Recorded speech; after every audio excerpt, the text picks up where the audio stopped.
Hello বন্ধুরা, কেমন আছো? আশা করি সবাই ভালোই আছো। আজকে যে মুভিটা সম্পর্কে বলতে চলেছি সেটা হলো রাজ চক্রবর্তী পরিচালিত সন্তান। অর্থাৎ বয়স্ক বাবা-মার প্রতি ছেলের দুর্ব্যবহার। তো বন্ধুরা, শুরু করা যাক। মুভির শুরুতে দেখি একজন বয়স্ক লোক একজন উকিলের সাথে দেখা করতে আসে একটা মামলা করতে তার ছেলের বিরুদ্ধে। কারণ তার ছেলে নাকি তার বাবা-মাকে দেখে না এই বিষয়ে। পরবর্তী সিনে দেখি একটা বাড়িতে দুর্গা ঠাকুরের বরণের জন্য সমস্ত কিছু আয়োজন করা হচ্ছিল। তবে সব ঘরেতেই হচ্ছিল। তোমরা তো জানো যে বাঙালির সর্ববৃহৎ পূজা দুর্গাপুজো। তাই প্রচুর মানুষের সমাগম ঘটেছে। সবাই মাকে আরতি করতে ব্যস্ত, সাথে মা দুর্গার গান। এমন এক সময় ওই বয়স্ক লোকটির স্ত্রী মা দুর্গাকে বরণ করতে করতে মাটিতে মাথা ঘুরে পড়ে যায়, যেরকমটা স্ক্রিনে দেখছো। অন্যদিকে ওই বয়স্ক লোকটির ছেলে ও তার বন্ধুরা মিলে আনন্দ মজা করছে। আর একদিকে তার বাবা ও মা অ্যাম্বুলেন্স করে হসপিটাল যাচ্ছিল। বাবা তার ছেলেকে ফোন করলে সে ফোন ধরতে চাচ্ছিল না। রাস্তায় লোকজনের সমাগমের কারণে তাদের হসপিটাল যেতে খুব দেরি হচ্ছিল। অবশেষে পৌঁছে যায়। পরে আবার কল করলে ছেলে ফোন ধরতেই বাবা তাকে সব ঘটনা বলে। অবশেষে তার ছেলে আসে হসপিটালে। অপারেশন করতে 4 লাখ টাকা লাগবে বলতে ছেলে নাকচ করে দেয়। পরে তার কাছে এত টাকা নেই। আর এইসব ঘটনাগুলি উকিল ম্যাডামকে বলছিল। ছেলে ও তার বন্ধুরা সবাই ড্রিঙ্ক করে মেঝেতে পড়েছিল। পরের দিন সকালে শপিং হলে যাই ওই বয়স্ক বাবার ছেলে ও তার স্ত্রী শপিং করার জন্য। কিন্তু তার মা যে অসুস্থ তার প্রতি কোনো দায়বদ্ধতা নেই। এদিকে তার মাকে নিয়ে আসা হয় হসপিটাল থেকে। সবাই মিলে হুইল চেয়ার ধরে সিঁড়ি বেয়ে উপরে তার রুমে সামনে নামিয়ে দিয়ে যায়। তারপর তার বাড়ির আত্মীয়স্বজন আসে তার সাথে দেখা করতে, এরকমটা হয় সাধারণত। কিন্তু ছেলের কোনো পাত্তা নেই, অর্থাৎ ছেলের তার মা বাবার প্রতি কোনো সহানুভূতিশীল নেই। তারপর আবার সবাই মিলে ধরে বয়স্ক মাকে তার শোয়ার ঘরে রেখে আসে। তারপর মামা ও তার ভাগ্নে মিলে অনেক কথা বলছিল মামি যে বাড়ি এসে গেছে সেটা হোয়াটসঅ্যাপ গ্রুপে জানিয়ে দিলাম। পরের সিনে বয়স্ক লোকটি উকিল ম্যাডামকে বলল তার স্ত্রী অর্থাৎ মালার বিশ্বাস ছিল বাবুই অর্থাৎ তার ছেলে ভালো ডাক্তার দেখাবে, কিন্তু বাবা জানতো যে সে কিছুই করবে না। তাই সে টাকা জোগাড় করতে একটুও বিলম্ব করলো না। কোনো এক সংস্থায় গেলে তাকে বলে না কোনো পেনশন বা না কোনো সেভিং, তো লোন কিভাবে দেবে তাকে? সোনার দোকানে সোনার চেন নিয়ে গেলে তাকে পুরনো সোনার দাম সেরকমভাবে পাওয়া যাবে না। আর তাছাড়া হলমার্ক ছাড়া তারা আর কিন্তু সোনা নেয় না। এদিকে ছেলে ও তার বউ মিলে পার্টি করে কারণ তাদের ছেলের জন্মদিন। আর ওইদিকে বয়স্ক মা ও তার কাজের মেয়েটি একসাথে ঠাকুর মন্দিরে পুজো দিতে আসে। মা বলে বৌমাকে একটু ভিডিও কল করতে, কারণ তার ছেলের নামে পুজো করে দিয়েছে বলে। তাই কাজের মেয়েটি বলল ধরবে না বলে শেষে কল করে। কিন্তু এদিকে তারা তাদের ছেলের জন্মদিনের জন্য সেলিব্রেট করছিল। এমন সময় কল আসতেই একটু বিরক্ত হয়ে যায়। তাই একটুক্ষণ কথা বলেই কলটা কেটে দেয়। রাতে বয়স্ক বাবা ও তার স্ত্রী একসাথে মিলে খাবার খাচ্ছিল। খেতে খেতে পাশের ঘরে চিৎকার শুনে বয়স্ক বাবা খাবার রেখে উঠে যায়। সেখানে দেখে বাবা না থাকায় ছেলে এসে জোর করে কাগজে সই করাচ্ছে তার মাকে দিয়ে। না করলে তাকে মারধর করে। তাই ওই বয়স্ক লোকটি পাশের ঘরের মহিলার ছেলেটিকে ঘর থেকে বের করে দেয়। পরবর্তী দিনে বয়স্ক বাবা মা শোয়ার ঘরে শুতে শুতে কথা বলছিল। বাবা বলে ছেলেকে কত সুখ দিলে সেই ছেলে তার মাকে ধরে মারধর করে। এইসব সংসারে নানা রকম কথা বলছিল। তারপর হঠাৎ তার ছেলের কল আসলে সে বলে তাদের নাতি তাদের কাছে কাল সারাদিন থাকবে। এটা শুনে তারা খুব খুশি হয়। পরের দিন নাতি আসবে বলে বাজার থেকে মাছ কিনে আনে আর দুপুরে খাবার ভোজন করে। তারপর কি আবার একটা গান শুরু হয়। সন্ধ্যাবেলায় চা খেতে গিয়ে নাতির হাতে গরম চা পড়ে যেতে একটু ছেঁকা লেগে যায়। আর তারপরেই তার মা বাবা আছে দেখে ছেলের এই অবস্থা। তারপর বয়স্ক বাবা ও তার ছেলে উপরে যায়। ছেলে বলে একটা কনস্ট্রাকশন ব্যাপারে সমস্যা আছে, যদি তার বন্ধুকে ফোন করে বলে তাহলে কাজটা আরো তাড়াতাড়ি হয়ে যায়। সে তাকে এই ব্যাপারে সাহায্য করতে পারবে না বলতে সে রেগে গিয়ে বাড়িতে চলে যায়। ছেলের আনা চাইনিজ খাবার খেতে গিয়ে গোলায় লেগে গেলে বাবা বলে ভেবেছিলাম খাবারে ভালোবাসা মেশানো আছে, কিন্তু এতে দেখছি বিশ্রী দেনা পাওনার গন্ধ। তারপর উকিল ম্যাডামকে বলে আমি আমার পুরনো অফিসে গেলাম, ধার চাইনি আগে কখনো, এবার চাইলাম 1 লাখ টাকা দিল। দরজায় কলিং বেল বাজতেই দেখে তার বন্ধু তার ঘরে আসে। সে তার বৌদিকে বলে, অর্থাৎ ওই বয়স্ক মহিলাটিকে বলে গত 12 বছর ধরে একটা স্কুলে রিইউনিয়নের প্ল্যান হচ্ছে, কিন্তু সে যাবে না। কারণ সে তার বয়স্ক স্ত্রীকে ছেড়ে যেতে চাইছিল না। তারপর সবার অনুরোধে সে যেতে রাজি হয়। আর শেষে বেরিয়ে যাবে এমন সময় ছেলে এসে হাজির। বলে তাদের বৌমাকে ঘরের দরজার চাবি নিয়ে যেতে ভুলে গেছে। যতক্ষণ না সে আসে ততক্ষণ বাবা যেন ওই ঘরে বসে থাকে। আর তার রিউনিয়নে যাওয়া আর হলো না। ঘরে বসে থাকায় কেউ একজন আসে, বলে পর্দা কাচতে দেওয়া হয়েছিল তাই এনেছে। ছেলেকে কল করলে বলে টাকা দিয়ে দিয়ে সেটাকে নিয়ে নাও। তারপর পারলে পর্দাগুলো লাগিয়েও দাও। তাই কিছু না ভেবে চেয়ারে উঠে পর্দাগুলো লাগাতে গিয়ে কল আসলে দেখে তার বন্ধুরা সবাই মিলে ভিডিও কল করেছে। সবাই মিলে অনেক কথা হয়। তারপর কল রেখে দেয়। তারপর কলিং বেল বাজতেই খোলে। তার বৌমা ঘরে ঢুকে পর্দা না লাগানো থাকায় একটু বিরক্ত বোধ করে বলে, আপনি এবার চলে যেতে পারেন। তারপর বয়স্ক বাবা চাবিটা রেখে চলে যায়। পরবর্তী সিনে মালা, অর্থাৎ ওই বয়স্ক লোকটির স্ত্রী, চেয়ার থেকে নিচে পড়ে গেলে হাঁটুর অবস্থা একেবারেই খারাপ হয়ে যায়। তারপর ডাক্তার ডেকে আনা হয়। ডাক্তার বলে যত তাড়াতাড়ি সম্ভব অপারেশন যেন করা হয়। এইসব কথা শুনে উকিল ম্যাডাম বলে, আপনি আপনার ছেলেকে বলেননি? বলতে বয়স্ক লোকটি বলে, আমি বলেছিলাম, গিয়েছিলাম তার অফিসে, হাজার বলার পরও সে মানতে চায়নি, দিল না টাকা, উপরন্তু যা মন চাই অপমান করে।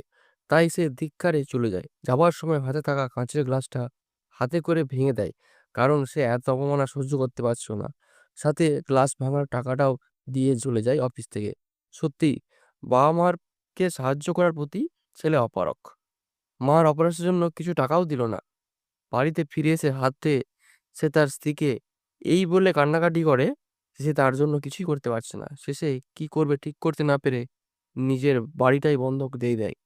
এদিকে ছেলে ও তার পরিবার মিলে ঘুরতে গেছে ব্যাংকক।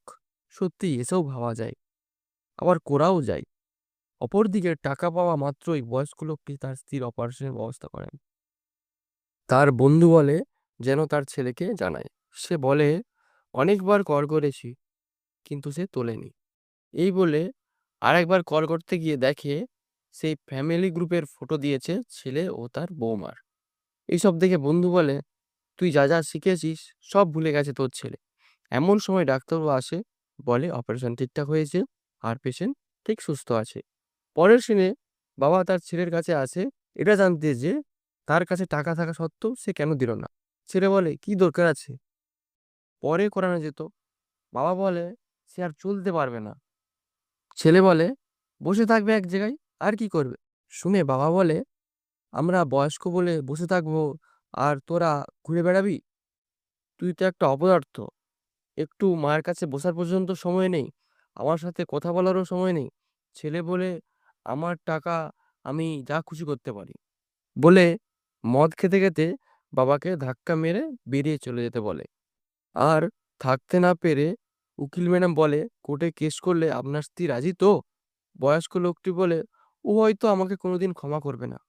অপরদিকে ছেলের অফিসে একটা কাজের জন্য কোম্পানির তরফে ছেলেকে প্রমোশন হয় আর তাকে পার্টি দেওয়ার জন্য অনুরোধ করে। সেই আনন্দ মুহূর্তে তার কাছে একটা চিঠি আসে। চিঠি খুলে সে বুঝতে পারে তার বাবা তার বিরুদ্ধে মামলা করেছে। তাই তৎক্ষণাৎ দেরি না করে বাবার ঘরের উদ্দেশ্যে রওনা দেয়। পরের দিন সকালে এক জায়গায় ওই বয়স্ক বাবা ও তার বন্ধুরা মিলে কথা বলছিল। এমন সময় ছেলে আসে আর বলে কেন সেই কেসটা তোলে নাই। বাবা বলে, তা সম্ভব না, বেশি বাড়াবাড়ি করলে চড় মেরে তোমাকে শিখিয়ে দেবো। তাই ছেলে বলে, তোমাকে কোর্টে দেখে নেব বলে চলে যায়। এদিকে কাজের মেয়ে জানতে পারে ওই বয়স্ক লোকটির স্ত্রীকে সব জানিয়ে দেয়। এরপর ওই বয়স্ক লোকটি ঘরে আসলে তার স্ত্রী বলে, তুমি কেন ছেলের বিরুদ্ধে কেস করেছো আর কত টাকা চাই তোমার সংসার চালানোর জন্য? লোকটি বলে, ও জানে আমাদের কত টাকা খরচ হয়, এই ঘর ভাড়া, gas bill, electric bill, maintenance bill, ওষুধ ও খাওয়া খরচা, এত সব কিছু হয় এই মাত্র 15,000 টাকায়। মা বলে, তুমি ছেলের বিরুদ্ধে মামলা করবে না। বাবা বলে, আমি টাকার জন্য করিনি। যে ছেলে তার বাবা মার জন্য কোনো সময় নেই, মায়ের যন্ত্রণার কোনো মূল্য নেই, যে নিজের বাবা মাকে সম্মান করে না, যে ছেলে মদ খেয়ে নিজের বাবাকে ধাক্কা মেরে, সেই ছেলের বিরুদ্ধে কেস করেছি। মহিলাটি তার স্বামীকে বলে, যদি তুমি আমাকে ভালোবাসো তাহলে মামলা তুলে নাও। লোকটি বলে, তোমাকে কত ভালোবাসি তা প্রমাণ দেব না, আর এই মামলাটা আমি তুলব না।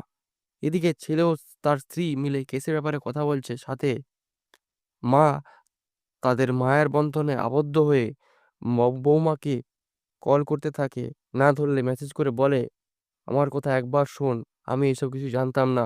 বৌমা বলে বাবা কেস করে, আর মা ইমোশনালি ব্ল্যাকমেল করে। পরের দৃশ্যে উকিল ম্যাডাম আসে তার কেস নিয়ে আদালতে অ্যাপিল করতে। কোর্টে কেস শুরু হয়। এদিকে ছেলের বাবার বিরুদ্ধে বিখ্যাত লয়ার ওই কেসের জন্য সামিল করেছে। এরপর জর্জ জানতে চাইলো কেসটা কি। তো উকিল ম্যাডাম তার বিবরণ দিলেন। বললেন, ধরুন আপনি একজন মধ্যবিত্ত বাবা। আপনার সন্তানকে সবকিছু দিয়ে মানুষ করেছেন। আপনার শেষ পুঁজি টাকা পয়সা তো আছে, সাথে আপনার ভালোবাসা স্বপ্নটুকু দিয়ে বড় হলেন। সে তো বড় হয়ে গেল, কিন্তু আপনি হয়ে গেলেন তার কাছে বড় ছোট। তাই আপনি এখনো নিজের বাড়িতে পরিত্যক্ত হয়ে পড়ে আছেন, আর সেই সন্তানের উপর নির্ভরশীল হয়ে গেছেন। আপনার যতটুকু সামর্থ্য ততটুকু দিয়ে সাহায্য করতে হবে। তবে আপনি মার্সিডিজ চড়বেন, আর আপনার বাবা মা বাসে ধাক্কা খাবে। আপনি 5 স্টারে গিয়ে খেতে যাবেন, আর আপনার বাবা মা একটা মাত্র মাছ ভাগ করে খাবে। আপনি ভালো ভালো পোশাক পরবেন, আর আপনার মা আপনার বাবার শার্টের বোতামটা সেলাই করে দেবে, তবেই বেরোবে।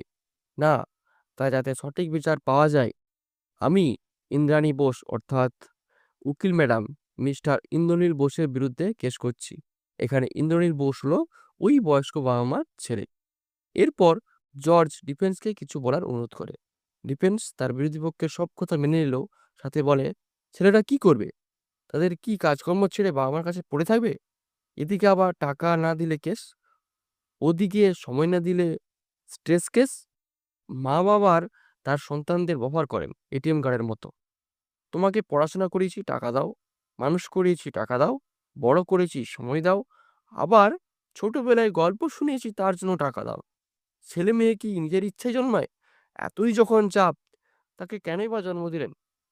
আরও বলেন, আমি অ্যাডভোকেট বিকাশ মুন্সি এটা প্রমাণ করব যে শরদিন্দু বোস অর্থাৎ ওই বয়স্ক লোকটি একজন অলস, লোভী এবং স্বার্থপর মানুষ। এরপর উকিল ম্যাডাম ওই বয়স্ক লোকটি উইটনেস বক্সে আসার কথা বলেন। উকিল ম্যাডাম তাকে প্রশ্ন করে, আপনি কত টাকা পান মাস পুরলে আপনার ছেলের কাছ থেকে? বলল, 15,000 টাকা। আপনি কি জানেন আপনার ছেলে কত টাকা রোজগার করেন? সে বলল, না। আরও প্রশ্ন করে বলে, আপনি ভিআরএস কেন নিয়েছিলেন? সে বলে, আমি চ্যাটার্জি অ্যান্ড চ্যাটার্জি সিএ ফার্মে সারা জীবন চাকরি করেছি। আমার ছেলে যখন গ্র্যাজুয়েশনে গোল্ড মেডেল পেল, তখন আমি কোম্পানিতে সিনিয়র ম্যানেজার পোস্টে ছিলাম। একদিন সন্ধ্যাবেলায় আমার বাড়িতে সবাই অর্থাৎ আত্মীয় স্বজন আসে। বাবা বলে তার ছেলেকে, আমিও ও তার মা দুজনে মিলে 7 লক্ষ টাকা জমা করেছিল, যে কোনো কলেজে এমবিএ করতে পারবে কলকাতায়। ছেলে বলে, 7 লক্ষ টাকায় এমবিএ হয় না, কারণ আমি কলকাতায় করব না, আমি সিঙ্গাপুরে গিয়ে করব। চান্স পেয়েছি। বাবা মা খুব চিন্তায় পড়ে যায়, আর ঘাবড়েও যায় এটা শুনে যে 7 লক্ষতে হবে না, 30 লাখ টাকা লাগবে।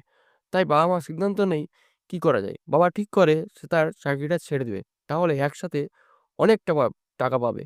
তাতে করে বাবুই অর্থাৎ ছেলের পড়াশোনা হয়ে যাবে। এই সব শুনে ডিফেন্স লয়ার বলে, সন্তানের জন্য বাবা মা সর্বস্ব দিয়ে করে, সেটা স্বাভাবিক। মিস্টার সদানন্দবাবু নিজের ভিআরএস টাকায় ছেলেকে বিদেশে পড়ানোর কথা ছিল, কিন্তু তা হয়নি। ইন্দ্রনীল নিজে লোন নিয়ে পড়তে গিয়েছিল। এরপর উকিলবাবু ইন্দ্রনীলবাবুকে অর্থাৎ ছেলেকে উইটনেস বক্সে আসার কথা বলেন।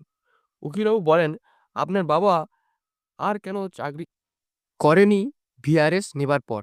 ছেলে বলে, বাবা যে কোনো কাজকে ছোট করে দেখতো, বারবার বলার পরেও করেনি। কিন্তু সত্যি বাবা চাকরি করতে গিয়েছিল এবং ছোট একটা দোকানে অ্যাকাউন্টেন্টের কাজ করত। কিন্তু অতিরিক্ত বাসে যাতায়াতের কারণে তার শরীর খারাপ হয়ে যায়। ডাক্তার দেখালে পুরোপুরি রেস্ট নেওয়ার কথা বলে দেয়। তাই তারা চাকরি করাও হলো না। কিন্তু এর প্রমাণ স্বরূপ উকিল ম্যাডাম মেডিকেল পর্যন্ত জমা দিয়েছিল জর্জ সাহেবকে। এরপর দুই উকিলের মধ্যে কথা কাটাকাটি শুরু হয়। এরপর জর্জ সাহেব পরের দিন কোর্ট চালু করার ঘোষণা করে দিয়ে চলে যায়। বাড়িতে সবাই আসলে এই কেসের ব্যাপারে কথা বলতে থাকে। এমন সময় ভাগনা বলে, সবাই এই ভিডিওটা দেখো, বলে ফোনটা সবার সামনে তুলে ধরে। সেখানে দেখানো হয় বৌমা একটা ভিডিও সোশ্যাল মিডিয়াতে আপলোড করেছে। বৌমা বলে, আমরা শ্বশুরমশাইয়ের কোনো দায়িত্ব অবহেলা করিনি। পুজোতে জামাকাপড়, জন্মদিনে উপহার সমস্ত কিছুই করেছি। কিন্তু তারপরও শ্বশুরমশাইয়ের মন ভরে না। তাই সে ইচ্ছা করে কোর্টে আমার স্বামীর বিরুদ্ধে কেস করেছে। অন্যদিকে বয়স্ক স্ত্রী বাড়ি থেকে বেরিয়ে চলে যাচ্ছে, কারণ বাবা হয়ে কেন সে তার ছেলের বিরুদ্ধে কেস করেছে। আর অপরদিকে মনের আনন্দে ছেলে ও উকিল মিলে ড্রিঙ্ক করছিল। পরের দিন কোর্টে ছেলে তার মাকে তার দলে সঙ্গে করে নিয়ে আসে। আবার কোর্ট শুরু হয়। যখন ডিফেন্স লয়ার ওই বৌমাকে উইটনেস বক্সে আসতে বলে আর প্রশ্ন করে যে, সত্যি কি আপনার স্বামী টাকা দিতে চায়নি তার মায়ের অপারেশনের জন্য? বৌমা বলল, আমরা ইমিডিয়েটলি চেয়েছিলাম টাকা দেওয়ার জন্য। এমনকি আমাদের ছুটির ট্রিপটাও ক্যান্সেল করতে চেয়েছিলাম। কিন্তু বাবার ভালো ডাক্তারের কাছে অপারেশন করার জন্য আমরা পেরে উঠতে পারিনি। তারপর পরের দিন তারিখ বলে কোর্ট আজকের মতো বন্ধ করে জর্জ চলে যায়। এরপর কোর্ট থেকে বেরিয়ে আসার সময় হঠাৎ একজন মহিলা ওই বয়স্ক বাবার দিকে কালি ছুঁড়ে বলতে থাকে, ছি, এইরকম কেউ বাবা হয়?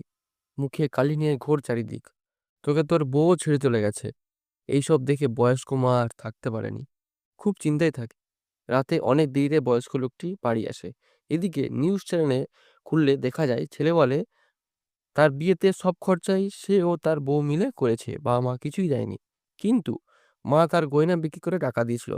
আবার ওই পাশের বাড়ি ও তার বন্ধুরা মিলে বয়স্ক লোকটিকে ধরে তামাশা করতে গেলে লোকটি তাদের সাথে মারপিট শুরু করে এবং ছেলেগুলো পালিয়ে যায়। আবার পরের দিন কোর্ট শুরু হয়, কিন্তু মা এবার তার স্বামীর সঙ্গে রইল। ওই বয়স্ক মাকে উইটনেস বক্সে নিয়ে আসা হয়। উকিল ম্যাডাম প্রশ্ন করে, কেন তার ছেলে ও তার বৌমা আলাদা হয়ে যায়?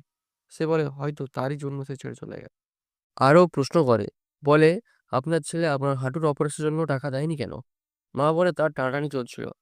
কিন্তু উকিল ম্যাডাম বলে, যে ছেলে মাসে 2 লাখের বেশি টাকা ইনকাম করে টাকা দিতে পারছিল না, কিন্তু হলিডে হিসেবে থাইল্যান্ড ঘুরতে গিয়েছিল। এমনকি ইন্দ্রনীলের বিয়েতে পর্যন্ত বাবা গয়না বিক্রি করেছিল তারও প্রমাণ দিয়ে দেয়। এমনকি ভিআরএসের 30 লাখ টাকাও সে যে তার বাবা তাকে দিয়েছিল তার এমবিএ করার জন্য, সেও অবধি প্রমাণ করে দেয়। কোর্টের বাইরে ছেলে তার বাবাকে 7 লাখ টাকার বদলে কেস তুলে নিতে বললে মা তার গালে থাপ্পড় মারে আর চলে যায়। রাতে বয়স্ক মা তার হঠাৎ যন্ত্রণা শুরু হয় আর কথা বলতে বলতে হঠাৎ মারা যায়। যাওয়ার সময় বলে যায়, যদি কোনোদিন ছেলে বাড়িতে আবার ফিরে আসে তাকে থাকতে দিও। পরের দিন কোর্টে অনেক দেরি করে আসে ওই বয়স্ক বাবা। সে বলে, জজ সাহেব, আপনি একটু বলুন যেন বাবুই অর্থাৎ ওই ইন্দ্রনীল মানে তাদের ছেলে যেন একটু তার বাড়িতে যায়, কারণ তার মা মারা গেছে। আর বাবুই বাড়িতে আছে, মাকে জড়িয়ে ধরে অনেক কান্নাকাটি করে। বাড়িতে উকিল ম্যাডাম জানিয়ে দেয়, আমরা কেসটা জিতে গেছি। ছেলে তার বাবাকে সরি বলে ক্ষমা চায় আর কান্নাকাটি করে। আর তার স্বামীর কথা মতো তাকে ক্ষমা করে দেয়। এভাবেই সব মিলে এক হয়ে যায়। তো বন্ধু, আজকের মতো এতটুকুই। যদি ভালো লেগে থাকে তাহলে সবাই লাইক, কমেন্ট অ্যান্ড সাবস্ক্রাইব করতে ভুলো না যেন। ধন্যবাদ।